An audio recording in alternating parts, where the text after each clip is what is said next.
강가에서 몇몇 여인이 모여 기도하는 지극히 평범한 장면으로 시작되고 있습니다.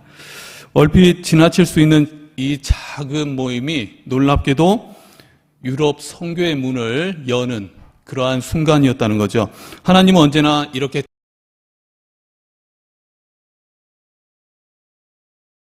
모두 만났죠. 네, 그들의 구원을 위해서 어쩌면 간절히 기도하고 계신 분들이 있을 것입니다. 오늘 그분들에게 오늘의 말씀이 소망이 되기를 소원합니다. 왜 하나님은 이렇게 시작하셨을까요? 왜 화려한 무대가 아니라 작고 초라한 자리라고 할 수 있는 그 강가에서 시작하셨을까? 당시 빌립보에는 회당이 없었습니다. 유대인 남자 10명이 모이지 않으면 회당이 성립되지 않았거든요. 회당을 세울 수 없었기 때문이었습니다. 그래서 13절을 보면 안식일에 바울 일행은 기도할 곳이 있을까 하여 문 밖 강가에 나가, 그렇게 나오고 있어요. 모인 여자들에게 말씀을 전하기 시작합니다. 그 자리에 모인 여인들은 완전한 유대인들도 아니었습니다. 이방인이었지만 유대교의 하나님을 사모하는 그런 사람들이었다는 거예요. 하나님은 완벽한 환경이 갖춰질 때까지 기다리지는 않으십니다. 하나님은 그런데 사람으로부터 시작한다는 거죠. 단 한 사람으로부터 시작한다는 거예요. 단 한 사람의 마음이 열릴 때 그곳이 바로 역사가 시작하는 그러한 곳이 된다는 거예요. 하나님은 언제나 한 사람을 통해서 가정을 세우시고, 그리고 한 가정을 통해서 교회를 세우시고, 그 한 교회를 통해서 도시를 세우시고, 그리고 시대를 움직이는 그러한 모습들을 보여준다는 거예요. 오늘 우리가 함께 나눌 가정 구원의 메시지도 바로 여기서 시작되고 있습니다. 여러분의 가정이 아무리 완고해 보인다 할지라도, 가족 구성원이 믿지 않는 분들이 있을 수 있습니다. 그분이 아무리 완고해 보인다 할지라도, 아무리 멀리 있는 것처럼 느껴져도 하나님은 한 사람, 바로 여러분을 통해서 구원을 이루신다는 거죠. 오늘 14절을 다시 한번 보겠습니다. 다 같이 한번 읽어보겠습니다. 두아디라시에 있는 자색옷감 장사로서 하나님을 섬기는 누디아라 하는 한 여자가 말을 듣고 있을 때 주께서 그 마음을 열어 바울의 말을 따르게 하신지라. 주께서 그 마음을 열었다고 하셨어요. 이 단어는 단순히 문을 여는 것을 말하는 것이 아닙니다. 닫혀있던 것을 완전히 활짝 여는 거예요. 말려있던 두루마리가 있습니다. 이것을 쫙 펴는 거예요. 그리고 우리가 보물을 숨겨놓을 때 금고가 있을 것입니다. 근데 금고를 활짝, 다른 사람들도 다 볼 수 있도록 활짝 여는 것, 그것처럼 루디아의 마음을 활짝 열었다는 거야. 루디아의 변화는 바울의 화술이나 또 현장의 분위기 때문이 아니었습니다. 하나님께서 주권적으로 개입하셔서 루디아의 마음을 활짝 열었다는 거야. 흥미롭게도 이 똑같은 표현이 누가복음 24장 45절에서 나옵니다. 이에 그들의 마음을 열어 성경을 깨닫게 하시고, 부활하신 예수님이 제자들의 마음을 열어서 성경을 깨닫게 하실 때와 동일하게 사용되고 있다는 거예요. 제자들에게 하셨던 것처럼 루디아의 변화는 우연히 일어난 것이 아니었습니다. 하나님께서 개입하셨다는 거예요. 즉, 가족 구원은 인간의 설득이 아니라 하나님의 통치 영역이라는 거예요. 하나님께서 하시면 된다는 거죠. 물론 우리는 말씀을 전해야 합니다. 기도해야 합니다. 그리고 눈물로 간구해야 돼요. 그러나 마음을 여시는 분은 오직 하나님이시라는 것입니다. 혹시 여러분 중에 가족의 구원을 위해서 오랫동안 기도해온 부신들이 계십니까? 때로는 내 기도가 들리기는 하는 것일까? 그렇게 의심하는 분들이 있을 수 있어요.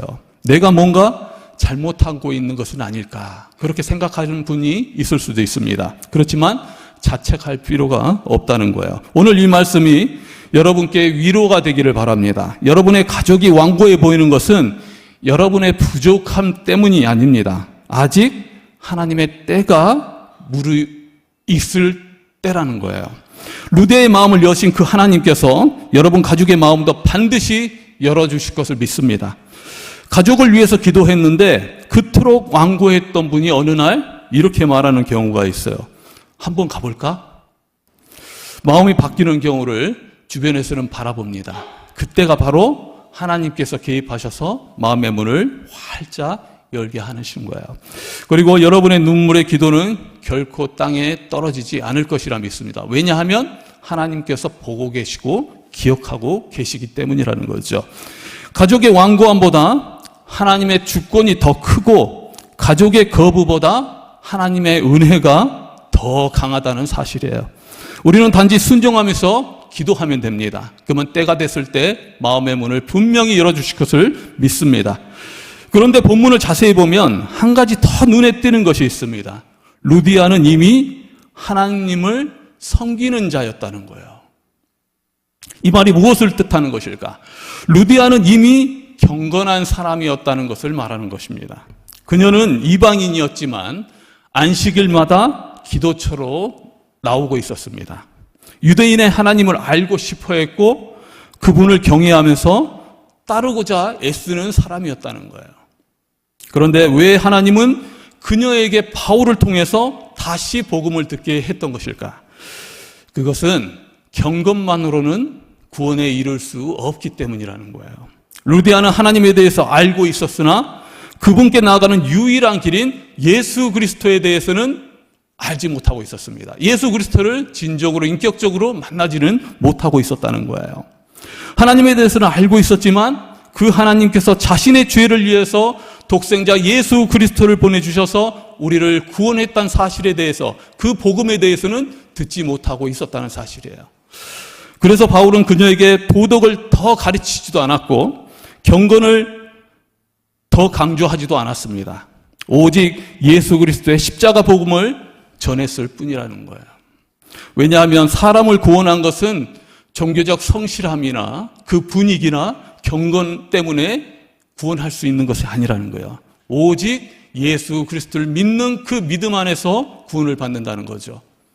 이것은 오늘 우리 주변에서 흔히 볼 수 있는 모습이라는 것입니다. 가족에게 또는 주변의 지인들에게 교회에 나올 것을 권할 때 난 하나님 믿어, 나는 하나님 믿고 있어 라고 말씀하시는 분들이 있을 거예요. 그러나 우리를 구원하시기 위해서 하나님의 아들이 돌아가신 것까지 알지 못한다면 그것은 진정한 믿음이라고 말할 수 없다는 거예요. 교회 문화에는 익숙하지만 복음의 생명력이 없는 이들이 있다는 거예요. 우리 가족 가운데에도 그런 분이 있을 수 있습니다. 착하게 살면 된다는 신념을 신앙으로 오해하고 살아가는 분들이 있을 수 있다는 거예요. 부모님은 교회에 다니셨지만 정작 복음을 제대로 들어본 적이 없으신 것은 아닐까? 배우자는 예배에 참석하지만 예수님을 주님으로 고백한 적이 없는 것은 아닐까? 자녀들은 교회 문화 속에서 자라고 있지만 개인적인 신앙 결단을 한 적이 없는 것은 아닐까? 우리는 스스로 우리의 가족에 대해서 생각해 봐야 된다는 거예요. 우리가 전해야 할 것은 단순한 교회 출석 권유만은 아닙니다. 가족에게 전해야 할 것은 바로 복음이라는 거예요. 십자가를 통해서 예수 그리스도가 돌아가셨고 부활 승리함으로 우리가 그것을 믿으면 구원을 얻는다는 그 복음을 알게 해주시는 거예요. 진정한 예수 그리스도를 만나야 한다는 거죠. 하나님께서 그를 사랑하셔서 독생자를 보내셨다는 것, 그리고 예수님께서 그의 죄를 위해서 십자가에 달리셨다는 것, 그리고 그 십자가를 믿기만 하면 구원받는다는 것을 전해야 한다는 거예요. 그래서 우리는 기도해야 합니다. 하나님께서 그들의 마음을 여시고 복음을 깨닫게 해달라고, 그리고 예수님을 인격적으로 만나게 해달라고, 그리고 십자가의 사랑을 경험하게 해달라고 우리는 기도해야 된다는 것입니다. 경건은 좋은 것입니다. 경건은 결코 나쁜 게 아니에요. 그러나 경건만으로는 충분하지 않습니다. 그리고 전통은 정말 아름다운 것입니다. 그렇지만 전통으로는 한 영혼이라도 구원할 수 없다는 거예요. 가족 구원은 신앙적인 분위기를 만드는 것으로 끝나서도 안 됩니다. 예수님을 주님으로 고백하는 그 복음의 깨달음이 있어야 한다는 거죠. 그런데 그것은 하나님께 전적으로 주시는 은혜라는 거예요. 그럼 우리는 무엇으로부터 시작해야 될까? 그러면 이제 15절을 한번 같이 읽겠습니다. 15절 한번 같이 읽겠습니다. 그와 그 집이 다 세례를 받고 우리에게 청하여 이르되 만일 나를 주 믿는 자로 알거든 내 집에 들어와 유하라 하고 강권하여 머물게 하니라. 그와 그 집이 다 세례를 받았다 했습니다. 당시 집은 혈연 관계를 넘어서 그 집에 있는 공동체 모두를 말했습니다. 자녀들도 있고 종도 있고 거기에 거하는 모든 사람들을 말했다는 거죠. 다시 말해서 루디아다는 한 사람의 구원이 그의 전체 공동체에 확산됐다는 거예요. 한 사람부터 시작해서 모든 공동체가 그 구원을 이룰 수 있게 되었다는 거죠.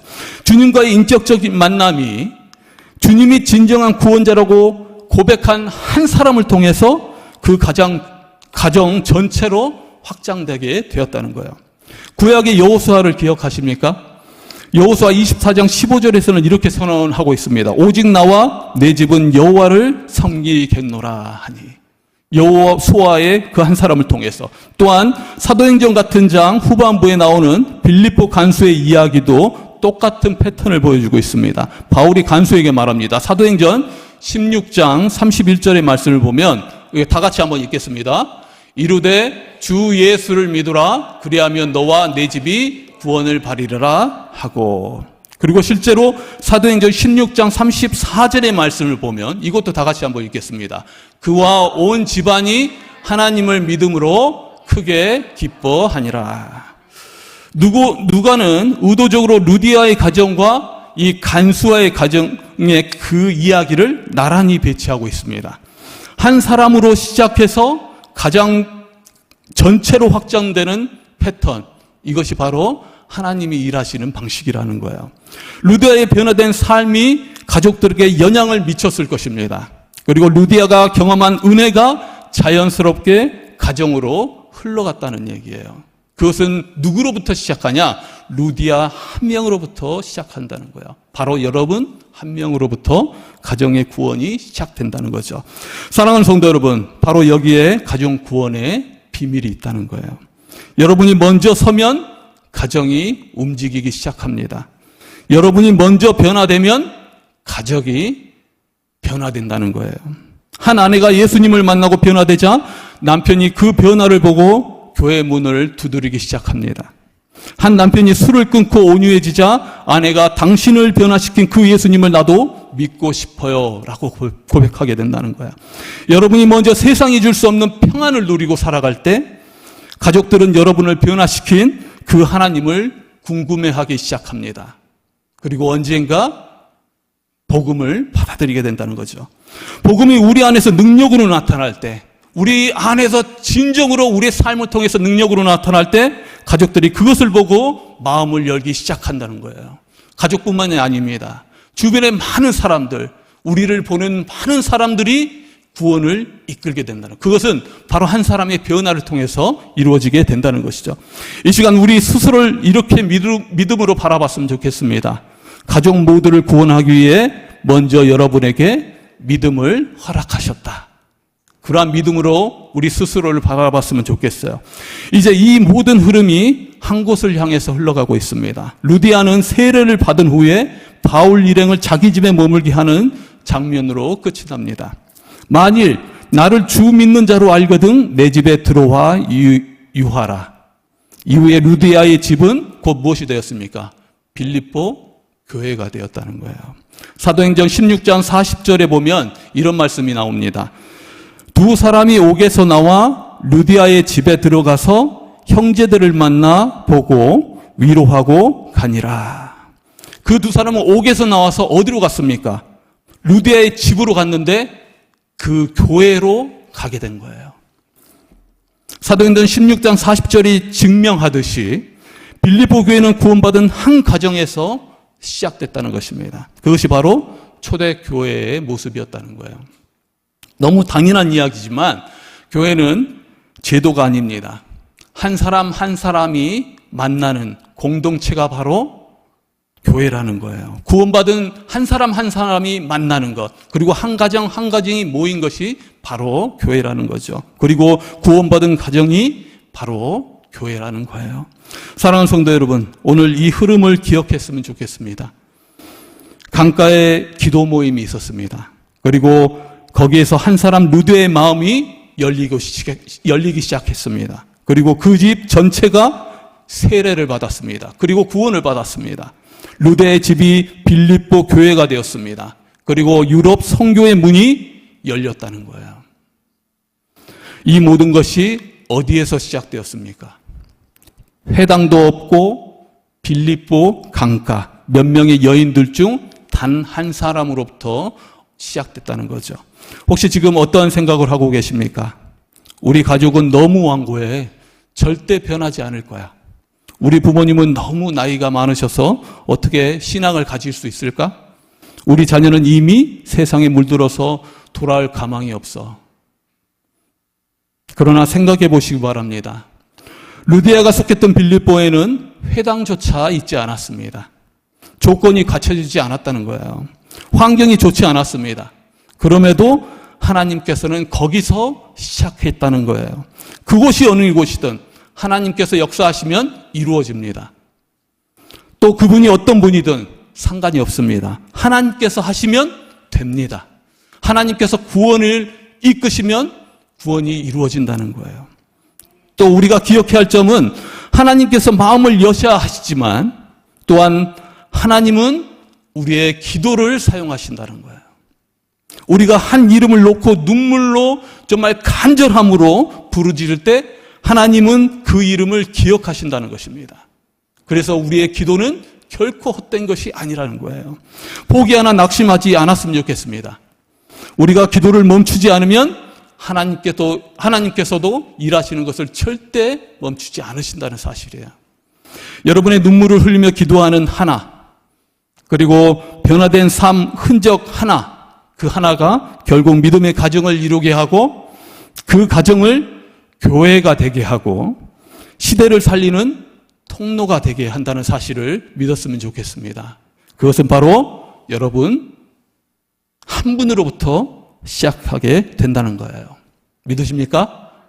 이 약속을 믿고 끝까지 승리하시기를 주님의 이름으로 축원합니다.